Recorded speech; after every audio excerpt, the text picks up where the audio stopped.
Welcome to Walk Up with Jesus Bible Study.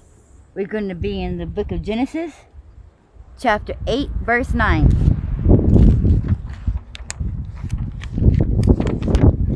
But the dove found no rest for the soul of her feet, and she returned unto him into the ark, for the waters were on the earth, the whole face of the earth. And then he put forth his hand and took her, and pulled her in unto him into the ark. And I'm going to repeat that. But the dove found no rest for the sole of her feet. And she returned unto him unto the ark, for the waters were on the earth, on the whole face of the whole earth. And he put forth his hand and took her, and pulled her in unto him into the ark. We become weary as we journey through this broken world, and sometimes feel as though there is no safe place to land. Fortunately, God has blessed us with the spiritual friends and family to take us in when we need shelter. We comfort one another in times of sorrow. We sing praises to the Lord in times of joy. We even provide one another discipline when required. God has taken care of our every need, and we must make sure we are providing for our friends and for our families as well.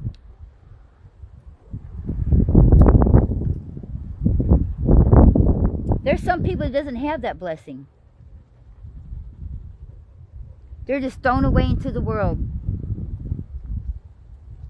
forgotten by friends, forgotten by family members,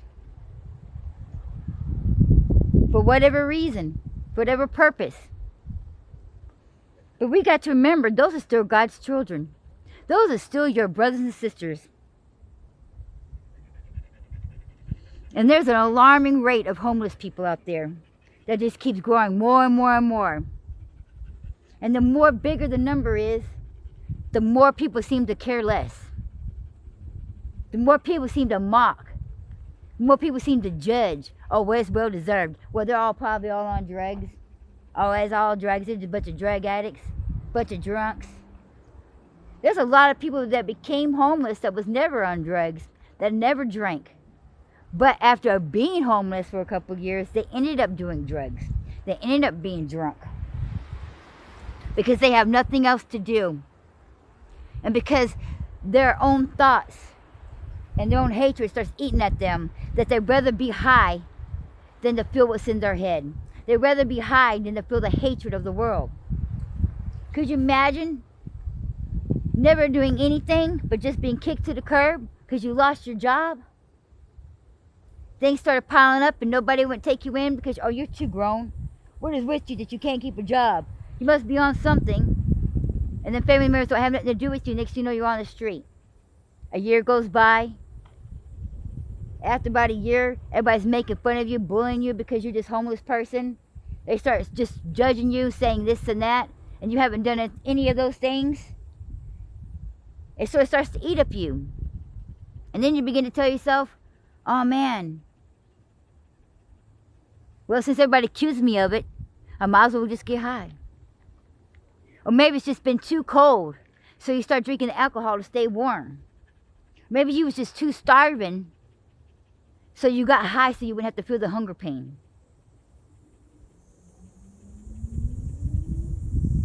It's not our place to judge how they are, how they got there. It is our place to realize that it could be us. A lot of people ended up that way because of COVID. Jobs shutting down. A lot of places not honoring the whole law where it says you can't throw people out. There's a lot of places that did that and kicked people out anyway. Even with their mortgage and stuff. A lot of families lost homes. Car payments. Ruined their credit. They can't get in here. People won't let them in because their credit was all bad, all due because of that. And yeah, there may have been losses. Like, oh, well, that can't happen because, you know, there's laws. Let me explain something to you when it comes to the law. People don't always obey the law and uphold it. They don't care what the law says. Oh, I don't know. Well, maybe I don't think that you was. I don't think that's what happened to you. I just think you're just this low life. You'll be surprised at how many corporations and how many companies, small ones, didn't care what the law said. They wasn't about to have this person who couldn't pay their bills into their apartment building that they're renting out, because their so-called lowlifes didn't want them staying there. Well, you have a history of not paying, I can see that, so I'm just not going to let you stay here.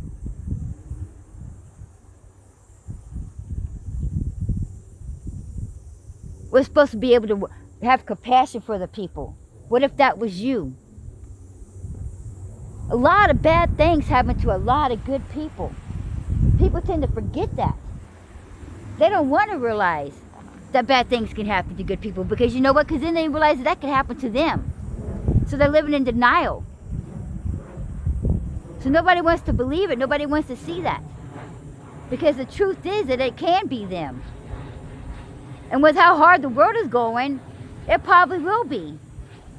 And that's a truth that's almost sitting right in front of their face. So they push it to the side, way back. And want to throw all this other stuff in front of it. Oh, that's just a drug addict. Oh, that's just an alcoholic. Or maybe they just gambled too much of their money away. Or they did this, they did that. Because it's easier to place that in front so we can ignore the fact that that can be us.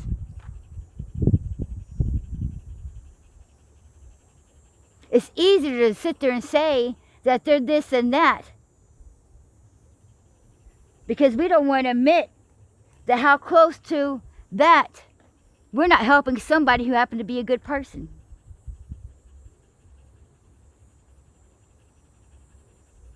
Because then we're just even more crappier people who decided not to help somebody just in time of need. That was actually a good person. Nah. So you're just going to sit there, oh, well, why would I give my money to them? They're just going to spend it on drugs. I ain't going to donate. I ain't going to help them out. They're just going to go get drunk off of it. Excuses is what they are, just excuses that we make, that we tell ourselves so that we can feel better about being a bad human being. For not helping those. And that's the very thing that Jesus preaches about. It's the very reason that God sits there and says you need to help those. And many of verses and throughout almost all his books, he preaches about there should never be a poor man beside you. Meaning all the people who do have wealth, they're supposed to then use that to help the people, the poor. That's the reason why churches don't not pay taxes. Because they're supposed to be using that money, the 10th of all that you're supposed to give to them, the 10th of your, when you're supposed to give your tithings. That church is supposed to use a part of that to go give to the needy and to the poor. That's why they're not supposed to be paying taxes, because they're supposed to be giving back to the poor. But I don't know too many churches nowadays that do that at all. It seems like the preacher and the church is keeping it all for themselves. When have we seen in those big churches out there